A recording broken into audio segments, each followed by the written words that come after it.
வாழ்க வையகம், வாழ்க வளமுடன். ஆதரவு கொடுக்கும் அனைத்து நல்ல உள்ளங்களுக்கும் மனமார்ந்த நன்றி. நாம இன்னைக்கான வீடியோல எதை பத்தி பார்க்க போறோம்னா, காலையில எழுந்தவுடன் நம்மளை சுறுசுறுப்பா வச்சுக்கிறதுக்கு, அன்னைய தினத்தை சந்தோஷமா ஓட்டுறதுக்கு செய்யக்கூடிய சில யோக பயிற்சிகளை தான் செய்ய போறோம்.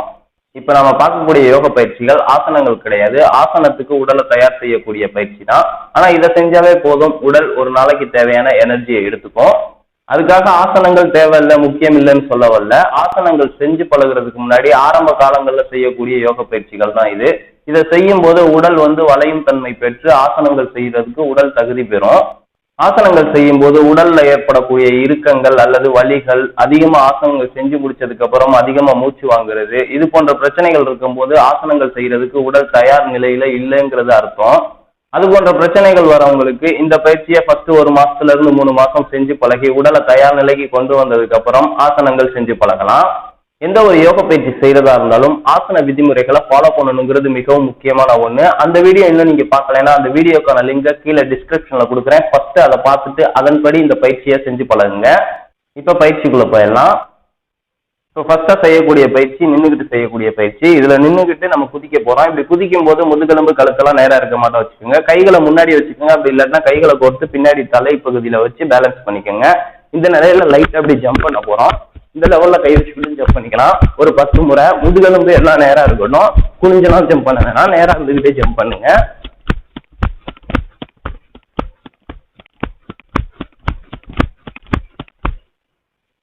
பத்து முறை ஜம்ப் பண்ணா போதும், ரொம்பலாம் அதிகமா ஸ்ட்ரென் பண்ணிக்க வேணாம்.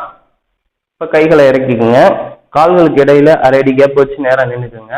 மூச்சு காற்றை இழுத்துக்கிட்டே கைகளை கொண்டு போய் மேல 2 உள்ளங்கையும் சேர அளவுக்கு வைக்க போறோம். திரும்ப மூச்சு காற்றை விட்டுக்கிட்டே பக்கவாட்டுக்கு கைகளை தொங்க விட்டுக்க போறோம். இது போல ஒரு 5 முறை செய்யலாம். Inhale, exhale, inhale, exhale, inhale, exhale. இந்த பயிற்சி செய்யும் போது நம்மளுடைய உடல் உறுப்புகள்ல கவனத்தை வைங்க. உடலோட அசைவுகள்ல மனதை நிறுத்தி பழகுங்க. நல்லா ஃபீல் பண்ணி பண்ணுங்க.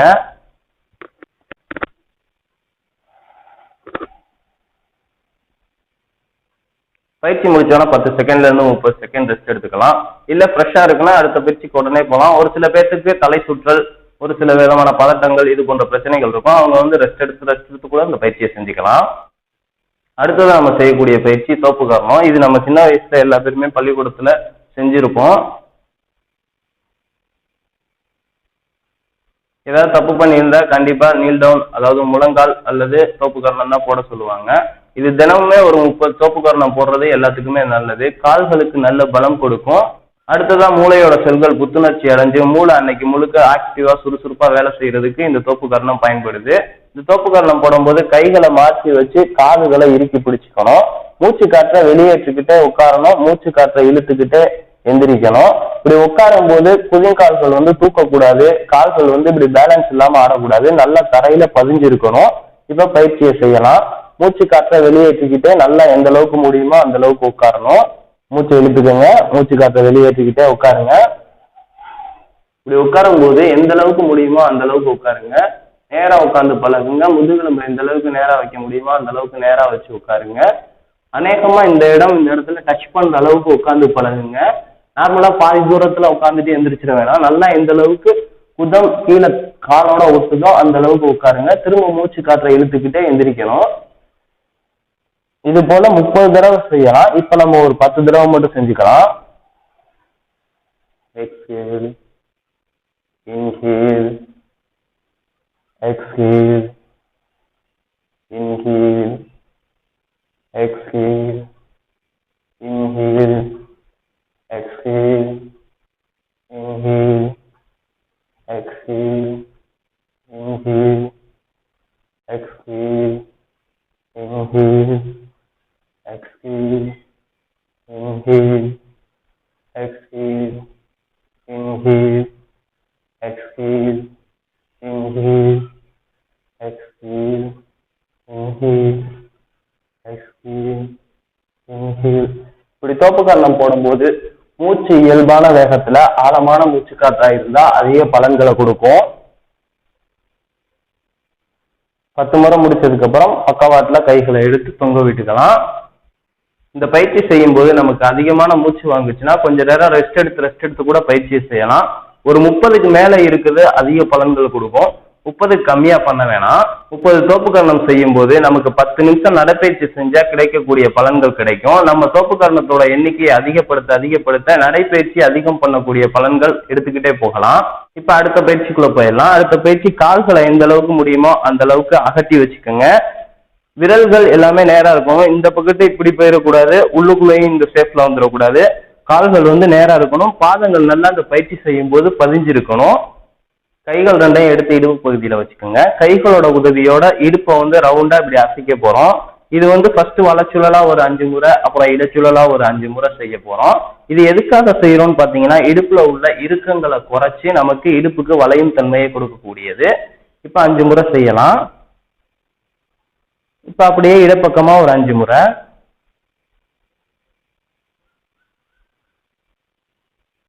மூச்சு காற்று இயல்பாவே இருக்கட்டும். இயல்பான வேகத்துல ஆழமான மூச்சு காற்றா இருந்தா அதிக பலன்களை கொடுக்கும் எந்த ஒரு பயிற்சி செய்யும் போதும். இப்ப நார்மலா நேரம் வந்துக்குங்க. இப்ப மூச்சு காற்றை நல்லா இழுத்துக்குங்க. மூச்சு காற்றை வெளியேற்றிக்கிட்டே முன்னோக்கி எவ்வளவு குனிய முடியுமோ அந்த அளவுக்கு குனிங்க. முடிஞ்ச கைகளை கீழே ஒட்டி பழகுங்க. இந்த நிலையில ஒரு 3 மூச்சு காற்று இருக்கலாம்.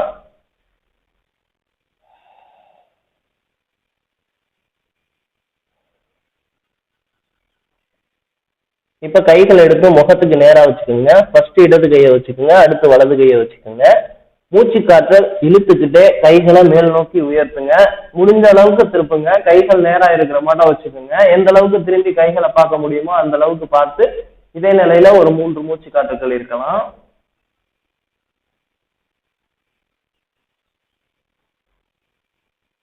செய்யும் போது முட்டி மடங்கக்கூடாது, கை முட்டியும் மடங்கக்கூடாது, நேராவே வச்சுக்கோங்க. 3 மூச்சு காற்று முடிச்சதுக்கு அப்புறம் கைகளை மெதுவா இறக்கி கைகளுக்கு மேல வச்சுக்கோங்க. இப்ப கைகளை மாத்திக்கோங்க. ஃபர்ஸ்ட் வலது கை, அடுத்து இடது கை. இப்போ மூச்சு காற்றை இழுத்துக்கிட்டு பின்னோக்கி கைகளை கொண்டு போறோம். மேல எந்த அளவுக்கு முடியுமோ அந்த அளவுக்கு உயர்த்தி நேரா வச்சுக்கோங்க. உள்ளங்கைகளை பார்க்க முயற்சி பண்ணுங்க. இதே நிலையில 3 மூச்சு காற்றுகள். மூச்சு காற்று இயல்பான வேகத்துல ஆழமான மூச்சு காற்றா இருக்கிறது நல்லது.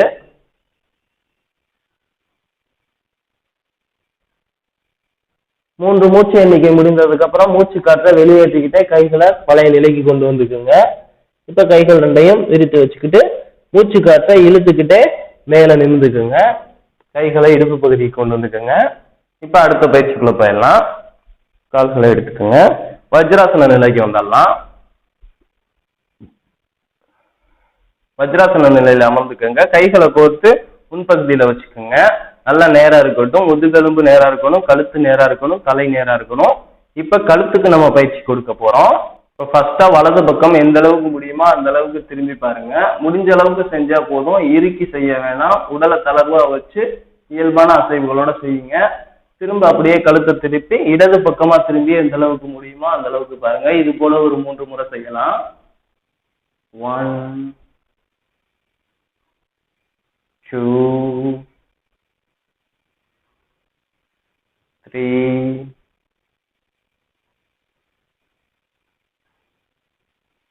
நார்மல். அடுத்ததாக தாடை பகுதியை கொண்டு போய் நெஞ்சில முட்டிக்குங்க. நெஞ்சில டச் பண்ணணும். இந்த நிலையில இருந்துட்டு ஃபர்ஸ்ட் வலது பக்கமா இப்படி சாய்ச்சு அப்படியே கழுத்தை பின்னோக்கி கொண்டு போய் அண்ணாந்து பாக்குற மாதிரி வந்துடணும். திரும்ப இடது பக்கமா சாய்ச்சு காது நம்ம ஷோல்டர்ல ஒட்டணும். திரும்ப தாடையை கொண்டு நெஞ்சு பகுதியில வச்சுக்கோங்க. இது போல இப்ப ஆப்போசிட்ல அப்படியே செய்ய போறோம். இடது பக்கமா சாஞ்சு காதை ஷோல்டர்ல ஒட்டி அப்படியே அண்ணாந்து பாக்குற நிலைமைக்கு போய் திரும்ப வலது பக்க ஷோல்டர்ல காதை ஒட்டி தாடையை கொண்டு நெஞ்சு பகுதியில வச்சுக்கணும். இது ஒரு முறை. இது போல 3 சுற்று செய்யலாம். 1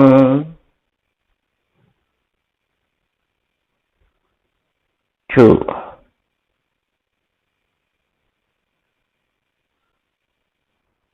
1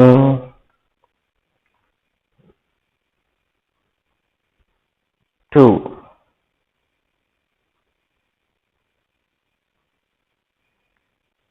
1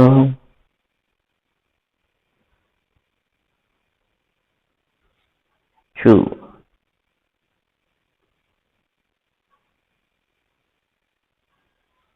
இப்ப நிமிந்துக்குங்க, நார்மல் போஸ்க்கு வந்துருங்க. அடுத்ததா வலது பக்கமும் இடது பக்கம் சைடா நம்ம தலையை அசைக்க போறோம். வலது பக்கமா ஷோல்டர்ல போய் காதை தொடும் அளவுக்கு சாய்க்கணும்.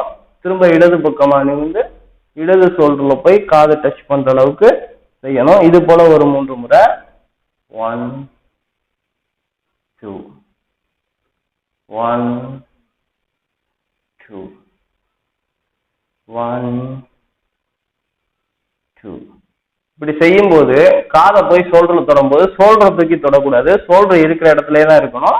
அப்படியே சாட்சி எந்த அளவுக்கு முடியுமோ அந்த அளவுக்கு காது தான் போய் ஷோல்டர்ல தொடணும், ஷோல்டர் தூக்கிடக்கூடாது, ஷோல்டர் இப்படியே தான் இருக்கணும்.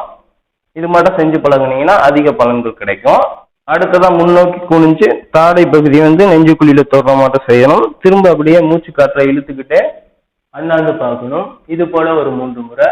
குனியும் போது மூச்சு காற்றை வெளியேற்றணும், நிமிரும் போது மூச்சு காற்றா உள்ள இழுக்கணும். இது போல 3 முறை செய்யலாம்.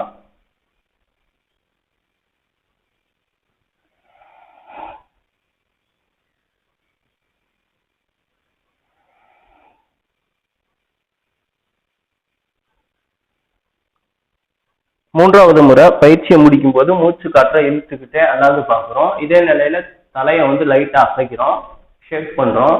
ஒரு 20 முறை செய்யலாம். இயல்பான அசைவுகளோட செஞ்சு பழகுங்க.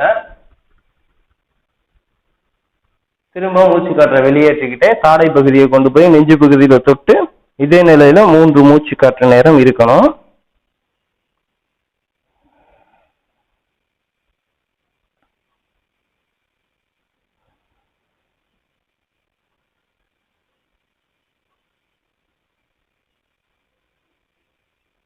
மூன்று மூச்சு காற்று நேரம் முடிந்த பிறகு நார்மல் போஸ்க்கு வந்துடலாம். அவ்வளவுதான், பயிற்சி செஞ்சு முடிச்சாச்சு. இந்த பயிற்சியோட பலன்கள் அதிக பலன்களை கொடுக்கும். நார்மலா இதை சொல்லி புரிய வைக்க முடியாது, நீங்க செஞ்சு பாருங்க. இப்ப உங்களுக்கே தெரிஞ்சிருக்கும் என் முகம் எந்த அளவுக்கு வேர்த்திருக்கு, கை எந்த அளவுக்கு வேர்த்திருக்குன்னு. இந்த பயிற்சி செய்யறதுக்கு ஒரு 10ல இருந்து ஒரு 15 நிமிஷம் தான் ஆகும். ஆனா அதிக பலன்களை கொடுக்கக்கூடிய பயிற்சி. உடல் இளைக்கணும் அப்படின்னு நினைக்கிறவங்க இந்த பயிற்சியை தொடர்ச்சியா செஞ்சுட்டு வாங்க. கண்டிப்பா அவங்க உடல்ல இருக்கக்கூடிய கெட்ட கொழுப்புகள் எல்லாம் கரைஞ்சு உடலுக்கு ஒரு அழகான தோற்றத்தையும் ஆரோக்கியத்தையும் கொடுக்கக்கூடிய பயிற்சி இது.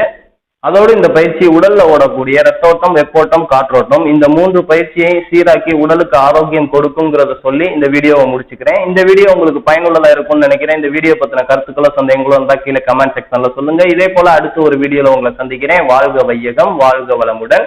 குருவே துணை, குரு வாழ்க.